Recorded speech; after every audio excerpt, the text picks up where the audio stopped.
está na hora de entender o que aconteceu com o mercado em Chicago. Ontem foi dia de relatório do USDA, números que vieram aí mostrando uma grande safra americana, mais de 120 milhões de toneladas projetadas para essa safra que começa a ser colhida daqui praticamente alguns dias. Além disso, houve uma melhora também na expectativa de compra dos chineses pela soja americana e pela soja de uma forma geral. No entanto, o mercado que poderia ser baixista e ir para preços desde ontem vem reagindo, vem subindo. Claro que a gente quer entender a motivação dessa alta. Afinal de contas, hoje a gente está vendo aí Chicago trabalhar com 16, quase 17 pontos de alta aí para alguns vencimentos. E quem nos ajuda nessa análise hoje é Camilo Motter, direto lá da Granoeste, que fica em Cascavel, no Paraná. Seu Camilo, bem-vindo, obrigado pela participação conosco aqui no Notícias Agrícolas. Um certo otimismo aí no mercado, seu Camilo, mesmo depois de um anúncio de uma segunda maior safra lá nos Estados Unidos, 120 milhões de toneladas, seu Camilo? É isso mesmo. Boa tarde, Alexander. Boa tarde a todos os que nos assistem aqui por esse importante canal de notícias, que é o Notícias Agrícolas. Realmente pareceu bastante contraditório a postura do USDA em relação ao aumento de produção, que aparentemente seria baixista para o mercado, com o real comportamento do mercado ontem e hoje. O mercado, que poderia ter reagido negativamente minutos após a divulgação do relatório, na verdade ele começou a se posicionar de forma positiva e hoje continuou, e temos aí uma alta entre ontem e hoje de em torno de 3%, ou até um pouco mais de 3% de alta nesses dois pregões.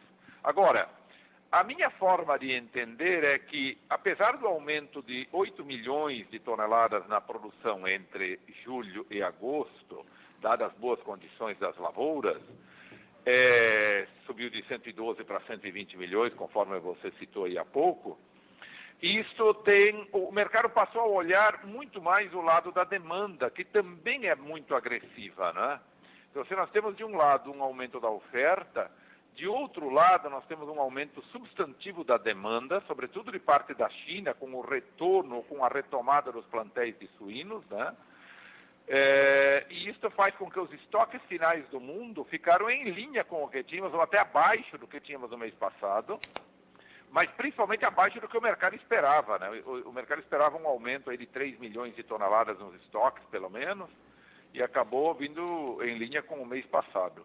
Então, há um aumento, sim, da produção, mas, em paralelo, há um aumento da demanda.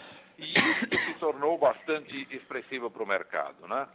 Além disto, o mercado vai ficar olhando muito atento, porque, em termos de produtividade, isto que o USDA está determinando agora, ou está projetando agora, seria a maior produtividade da história, deixa até ver aqui nos meus apontamentos, com 59,7 sacas por hectare. O ano passado a produção foi de 53 sacas por hectare. Nós teríamos a maior produtividade da história. Ora, quando você projeta uma safra tão cheia, tão abundante como foi essa última previsão, a gente sabe que qualquer problema climático pode podar um pouco isso, ou tirar um pouco dessa produtividade toda com muito mais facilidade, né? E o mercado começou a olhar muito também, além de olhar muito fortemente a demanda, começou a olhar e analisar muito mais os boletins climáticos para tirar algumas conclusões se de fato daqui para frente vamos ter um bom clima para garantir essa produtividade recorde. E o que indica é que pode ter algum problema de estiagem pela frente em algumas regiões, e o USA tem que reverter essas 8 milhões de toneladas, ou 5, ou 6, ou 7, nos próximos boletins. Então o mercado está muito atento à questão climática e está entendendo que essa safra está superdimensionada, né? Agora, vamos ter que acompanhar nos próximos dias e semanas para ver realmente como é que o mercado, o clima vai se comportar, né? O fato é que também nessa... Oi, pode falar. Esse clima, ou essa situação lá em Iowa, de alguma forma, apimenta esse momento aí de alta nos preços, seu Camilo? Sem dúvida nenhuma. Nós temos essa questão toda da demanda que se acirra muito para cima, né?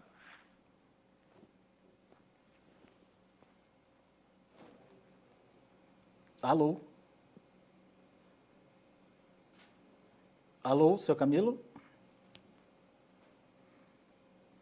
Parece que a gente perdeu o contato lá com o seu Camilo. Vamos ver se ele está ouvindo a gente. O senhor me ouve? Oi, estou te ouvindo. Será que podemos continuar por aqui? Vamos continuar sim. Continuamos ao vivo, seu Camilo. A gente estava começando a falar dessa questão de Iowa, né? Exatamente. Então, nós tivemos nesse início de semana vendavais que atingiram o estado de Iowa e algumas projeções indicam perdas até significativas ali, especialmente no milho, por região mais de milho que foi atingido. Mas se fala em perdas aí de 5 a 10 milhões de toneladas. É muito cedo ainda para prever isso exatamente, né? Mas tem esse problema, mas o que me parece que está pegando muito mais são as projeções de clima pela frente, que pode ter ondas de calor e tempo mais seco em algumas regiões.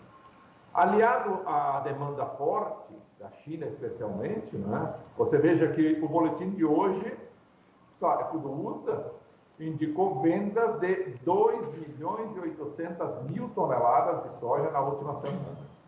Eu acabei não analisando quais países foram os maiores compradores, mas seguramente a China é responsável por mais de 2 milhões de toneladas desse volume, e até poderemos arriscar mais que 2,5 milhões, teremos que ver os números aí. A China volta com um ímpeto muito forte, há uma retomada da produção de suínos muito substantiva. A peste suína africana, que foi o grande problema desde 2018, já está bem sob controle, né? Então, vai haver uma retomada na produção de carnes locais, né? E isso faz com que eles tenham que importar muito mais produtos, né? Bom, então a gente tem aí como ponto positivo para preços essa volta da incerteza em relação à oferta, pela questão de Iowa, né, pelas perdas que ainda estão sendo contabilizadas aí, e pelas projeções de clima que estão mostrando novas ondas de calor nas próximas semanas lá para os Estados Unidos. Isso seriam fatores positivos para preços. E tem a demanda também que está muito aquecida, certo, seu Camilo? Mas isso dá uma certeza de tendência já de alta para os preços? A gente pode ver continuidade nessa movimentação? Eu acredito que isso, agora acho que engatou uma base relativamente sólida para preços internacionais. Nós vimos o preço muito acomodado ao longo deste ano, né? E o que fez o preço no Brasil não tem nada a ver com Chicago, muito pouco Chicago contribuiu para isso, né? Foi basicamente alta de câmbio e alta de prêmios, né? Mas com um preço internacional definido em Chicago, a perna Chicago do preço internacional, ela oscilou muito pouco, talvez aí 100 pontos para lá ou para cá, né? E mais recentemente nós tínhamos preços menores do que tivemos no início do ano. No início do ano nós tínhamos preço ao redor de 9,50 a 9,80, né? E agora nós estamos apenas ao redor de 9, depois de subir quase 30 pontos entre ontem e hoje. Mas tivemos alguns momentos acima de 9 no decorrer do tempo, né? Mas o preço doméstico não tem praticamente nada a ver com a evolução dos preços da Bolsa de Chicago, mas sim com prêmios e câmbio, especialmente câmbio, que tivemos momentos de 45% de alta se comparado com o início do ano. Mas, de maneira geral, é entre 35% e 38% de alta desde o início do ano. E os prêmios também, que saíram de uma faixa de 20, 30, 40 no início do ano para 180 centavos acima, $1,80 por bushel, $1,70, $1,80, depende do porto no Brasil, até 190 pontos, com vendedores falando já acima de 200 pontos, para eventuais negócios que ainda possam acontecer. Então, de qualquer maneira, agora, falando puramente de Chicago, eu vejo que com essa elevação da safra nos Estados Unidos, Eu não vejo nenhuma razão para ver novos aumentos, a não ser que você tenha um clima mais do que o ideal, né, daqui nessa reta final, mas é muito mais provável redução de produção, nas estimativas de produção no relatório de setembro, outubro, eventualmente depois que a colheita já está bem encaminhada, novembro, ou indo para a reta final, né? Os números finais só saem lá em janeiro, mas eu vejo que nesses próximos relatórios a tendência é que haja redução das projeções de safra e não novos aumentos. Eu até, pelo conservadorismo do USDA, me chamou muito a atenção ele elevar a produção nesses níveis que ele elevou nesse relatório de ontem. Ele normalmente é muito mais comedido. Mas veja que esse número caiu no vazio pela demanda e por uma certa descrença de que o clima será tão perfeito para manter os níveis de qualidade das lavouras que se vêem agora. Muito bem. Então, a gente entende, portanto, que não tem muita possibilidade de grandes altas para Chicago, seu Camilo? Não, eu vejo que o mercado vai estar bem postado, é positivo. Eu acho que engata até uma tendência de preços acima de 9 nos próximos dias, e se manter acima de 9, mas pode deslanchar, inclusive. Eu acho que agora nós vamos ter que monitorar dia a dia os boletins climáticos. Entendi, por causa da oferta... Eles vão ser fundamentais. Eu acho que sim. Demanda forte e oferta mais restrita. Exatamente. Então eu acho que engatou uma possibilidade realmente do mercado se manter e ter uma pegada de alta, sim. Eu nunca acreditei em mercado muito abaixo de 8,50, 8,60, de todas as vezes que nós falamos, né? Mas agora a gente vê uma oportunidade clara de mercado se firmar mais pela frente, sim. Eu não vejo muita razão para o mercado se acomodar. Agora, obviamente que, se você temos que analisar todos os cenários e possibilidades. Você vê um mercado, aliás, uma questão climática lá, os boletins climáticos, trazendo o clima bem regular, evolução normal nesse período crítico de enchimento, de formação de vagens e enchimento de grãos, que agora é o período crítico para a determinação da produtividade. As plantas estão bem sólidas, com bom potencial, mas esse grande potencial, que segundo o USDA vai nos trazer uma produção recorde, ele pode ser prejudicado com eventuais ondas de calor e temperatura e baixo volume de chuva nas próximas 4 ou 5 semanas. Lembrando que nós temos ainda pelo menos, aí para atingir o grosso da área, pelo menos umas 4 semanas que nós precisamos lá de clima bem adequado para determinar essa produtividade alta.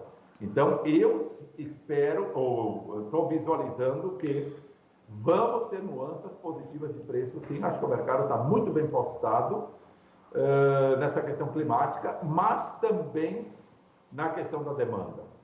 Se você falar em produtividade alta, como o USDA determinou ontem, a sensibilidade é negativa para a questão da demanda. Mas a demanda sendo forte, como o USDA também determinou que ela vai ser bem mais alta, isso já neutraliza bastante. Agora, quando se trata de clima e você espera uma produção cheia, qualquer problema climático tem um corte imediato nessa produtividade. Então, a sensibilidade do clima, nesse momento, se tornou muito grande. Melhor dizendo, sensibilidade dos preços à questão climática, né? Por esta razão, eu diria ao Alexander e amigos, eu vejo, essa é a minha percepção pessoal, vejo que o mercado engatou aí uma possibilidade de alta, sim. Me parece isso muito claro. Qual que é na projeção do senhor aí, o novo intervalo, o novo patamar de intervalo de preço, seu Camilo? Eu acho que ele pode trabalhar, porque esse período daqui para 15 de setembro é um período muito sensível na questão climática, né?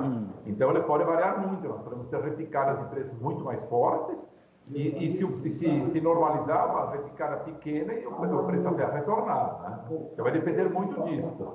Mas ele pode trabalhar nesse intervalo entre 9, 9,50, 9,70, ele pode trabalhar com certeza nesse período. Muito acho bem. que ele vai colocar como piso, o piso daqui para frente eu acho que se torna ao redor de 9, e não mais 8,50, 60 como tínhamos. Entre 9 e 9,70 nos próximos 30 dias. Depois disso... Eu acho que tem chance, sim. Depois disso entra... Não, é difícil prever, porque é como falar, é como chamar o meteorologista e prever o clima para nós. Ele vai dizer, olha, são probabilidades, mas pode não acontecer nada disso. Mas eu digo com a entrada da safra americana, tradicionalmente tem aquela barrigada de preços. Esse ano a gente pode ver isso acontecer? Muito pouco. Ela vai ficar neutralizada. Ah, é? A China vai comprar muitos volumes, vai começar a ter um comprometimento de safra nova bastante grande, né? Então eu não acredito que vai haver pressão de safra. Ela vai ser pequena. Tanto que os prêmios do Golfo do México para novembro, eles estão muito em linha com os prêmios de hoje. Praticamente não tem diferença os prêmios disponíveis agora com os prêmios para novembro e dezembro no Golfo do México, que estão na faixa de 70 a 75 pontos acima de Chicago, né? Então esse é um dado interessante a ser analisado. Não há uma pressão de safra em termos de considerando prêmios. Né? E se você olhar também o preço de novembro em Chicago, ele está em linha com o presente, com setembro, né, que é o mês presente, né? Aí próximo dos 9. Se eu analisar em janeiro, já está acima de 9, 9,04 fechou hoje, né? Então, não há uma pressão de safra, esse ano ela vai passar muito ilesa, essa pressão de safra, assim como temos visto no Brasil também. No último ano passou praticamente sem pressão de safra. O milho que eu diga aqui no Brasil, né? Olhando safrinha e o preço subiu, né? Pois é. Seu Camilo, olhando então o Brasil, o senhor já adiantou duas coisas aí. A questão principalmente da evolução dos prêmios e tem o dólar também, né, ajudando aí a soja brasileira. Mas não dá mais para falar de negociação de safra no Brasil, dá, seu Camilo? Ou os washouts vão voltar a atuar e prevalecer no mercado, hein? Então, eu acho que está muito em aberto essa questão, né?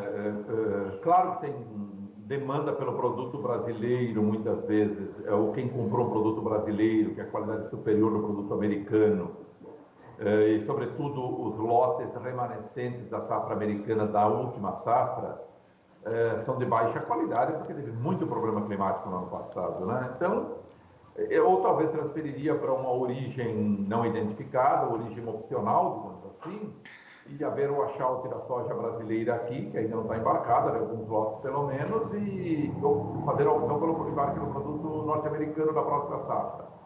Claro, tem custos envolvidos, são coisas que podem acontecer, mas acho que se houver vão ser volumes pequenos, mas pode haver isso. O fato é que o produto interno brasileiro está muito escasso, a oferta brasileira é muito escassa, nós temos menos de 10% de produto na mão do produtor ainda, e há uma demanda de abastecimento interno para farelos, que é bem agressiva, e por óleos, né? E o óleo vegetal, a mistura com essa demanda adicional da Petrobras, o que torna, vamos dizer, o abastecimento ou a demanda muito mais aguerrida, né? A Petrobras continua fazendo leilões, comprando óleo para mistura, óleos vegetais ou biodiesel, né? Para mistura no diesel, da ordem de 12% esse ano. Ano que vem passa para 13%, depois 14%, e se vai até 15%, né? Ano a ano, aumentando um ponto percentual até 15%. Então, essa demanda também ela se configura como um adicional que agrava a oferta interna, né? Há projeções aí falando que o Brasil deve importar aí cerca de 1 milhão de toneladas este ano, enxugando o que tem no Paraguai, limpando o que tem no Paraguai, mas possivelmente vindo alguns lotes de fora. O produto do Paraguai ele disputa com o mercado interno brasileiro, que nesse momento está bastante competitivo e a indústria bastante competitiva, e pode ser mais interessante para o produtor paraguaio trazer para cá. Então começa a surgir mais lotes também vindos do Paraguai. Agora, a importação de outros países, tipo Argentina e Estados Unidos, ainda não vi noticiário reportando isso, pode ser que já exista algum planejamento para isso, mas os cálculos todos, pegando aí 70, 75 pontos de prêmio no Golfo do México, mais transporte, mais desestiva nos portos, Paranaguá chegaria na ordem de R$130 essa soja, 128 a R$130 com o câmbio que temos hoje. E para internalizar isso, trazer para Ponta Grossa mais 3 ou 4 de frete, 3 de frete pelo menos, então seria um preço entre 129, 130, aliás, 131, 134 e 5 reais por aí, né? Então há ainda um espaço para a evolução do preço interno, até que o preço de paridade de importação seja estabelecido, ou seja, um fato para se considerar como plausível trazer soja de outros países através de transporte marítimo, né? Por enquanto, o que se tem visto mesmo, claramente, é essa importação do Paraguai, né? Muito bem. Mas o preço interno ganhou asas próprias, né? Não tenha dúvida nenhuma, ganhou asas próprias. Obviamente que algum compromisso de porto, que algumas trades têm ainda, estão pagando valores altos para poder prospectar esses lotes e cumprir os contratos de exportação. De qualquer maneira, há uma escassez muito grande. O curioso foi que o USA colocou ontem que exportações brasileiras podem chegar a 93,5 milhões de toneladas. Acho que é um número também além da conta, acho que não vamos chegar nisso. Eu imagino 88, 87, 88 milhões, é um número bem plausível, mas se vê que o USA está atento ao interesse pela soja brasileira mesmo. E safra nova, seu Camilo, negociação vai evoluir? Vai ter oportunidade? O produtor precisa ficar atento a alguma coisa? Já houve, andou bastante, até se você não mais de 30% já tinha sido comercializado, talvez a nível Brasil 37%, 38%, alguns estados já batendo nos 50%, Paraná um pouco menos, da ordem de 25%, 28%, mas evoluiu bem já a comercialização da safra nova. E agora, claro, diante das novas perspectivas dos últimos 20, 30 dias aí, me parece que o produtor recuou bastante, né?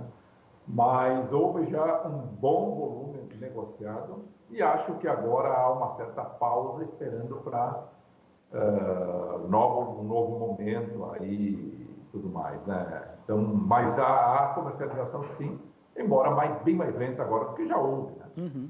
E já está bem vendido, né, seu Camilo? Sim, o produtor já participou bem e aguarda um novo momento. Eu acho que essa que é o grande aprendizado que nós tivemos nos últimos anos. O produtor vai participando aos poucos. Ele participou num momento que achava interessante. A partir de 80, 82 reais que ele dava por produtor, ele começou a participar. Mas houve negócio aqui no interior da ordem de 100, 103 reais, nos portos 110, 112 reais, até como topo de mercado, né? Claro, participou nesses níveis aí, vamos dizer aqui no interior de 80 a 100, 102 reais, houve participações nesses valores, e agora ele espera um momento melhor, para algo acima de 102, 103, 105, 108 eventualmente, porque há um longo caminho pela frente, né? Há um longo caminho pela frente. Falando em safra velha, por exemplo, lotes remanescentes, nós, em pleno agosto, estamos falando já em entre safra. O que eu entendo por entre safra? Aquele período de escassez de oferta, que é um período em que a oferta da safra anterior está escassa e não tem nenhuma perspectiva ainda de entrada da safra nova. E nós estamos falando entre safra sem sequer ter plantado a nova safra, né? Então, este ano há uma antecipação desse período de entre safra. E ele vai durar aí 5 meses, 6 meses, né? 5 meses pelo menos, né? Isso faz com que possa haver oportunidades melhores também como um impulso aí para a safra nova, né? Claro, com reflexos disso no mercado internacional, tudo que possa manter prêmios altos para a safra nova, sobretudo prêmios, mas também com alguma influência em Chicago, né? Muito bem. Aguardar para ver, né, seu Camilo? Vamos ver o que vai acontecer esse ano e principalmente como vai ser a evolução da comercialização da nova safra, já que a safra velha está praticamente toda negociada. Camilo Motter, muito obrigado, viu, pela sua participação aqui conosco. Volte sempre. Valeu, meu caro Alexander. Abraço a você, abraço a todos. Até a próxima. Grande abraço. Tá aí, Camilo Motter, direto da Granoeste, falando com a gente direto lá de Cascavel, no Paraná. Vamos aos preços, vamos ver como encerrar as negociações. Um dia positivo para a soja, mais um dia positivo. Segunda sessão consecutiva de altas aí de 2 dígitos dos principais vencimentos. Agosto, por exemplo, fechando a 9 dólares e 7 cents por bushel, subindo 16 pontos mais 75. Setembro, 8 dólares e 96 cents por bushel, 15 pontos mais 75 de alta. Novembro, 8 dólares e 99 cents por bushel, 16 pontos e meio. E o janeiro, 9 dólares e 4 cents por bushel, 16 pontos mais 75. Vamos ver o milho. Também encerrando com uma puxada bem forte aí nas cotações. Setembro subindo quase 11 pontos, fechando a 3 dólares e 25 cents por bushel. Dezembro, 3 dólares e 38 cents por bushel, 11,5 de alta. Março, 3 dólares e 49 cents por bushel, 11 de alta. Maio, 3 dólares e 57 cents por bushel, 10 pontos e meio de elevação. E para finalizar, o trigo, vamos lá. Trigo também subindo hoje, setembro, 4 dólares e 96 cents por bushel, 5,5 de alta. Dezembro, 5 dólares e 6 cents por bushel, 6,5 de alta. Março de 21, 5 dólares e 13 cents por bushel, alta de 6 pontos mais 25. Mesma alta para maio, que fechou a 5 dólares e 19 cents por bushel. São os números do mercado lá na Bolsa de Chicago. A gente vai ficando por aqui. Agradeço muito sua atenção e audiência.